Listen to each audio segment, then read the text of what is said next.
চিত্রনায়িকা মাহিয়া মাহি আওয়ামী লীগের সংস্কৃতি বিষয়ক উপকমিটিতে দেখা যেতে পারে তাকে এই কমিটির সদস্য করতে দলের দপ্তর সম্পাদক নির্দেশনা দেওয়া হয়েছে বলে জানা গেছে।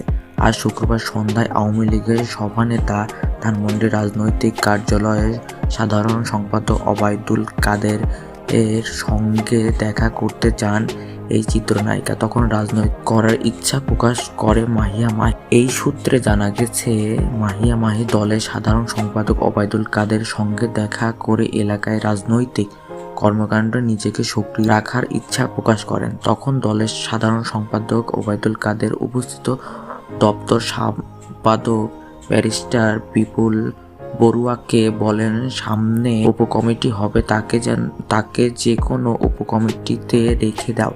এই সময় উপস্থিত নেতাকর্মী মাহিয়া মাহিকে সংস্কৃতি বিষয়ে উপকমিটি রাখার কথা বলে তাকে সায় দেন ওবায়দুল কাদের।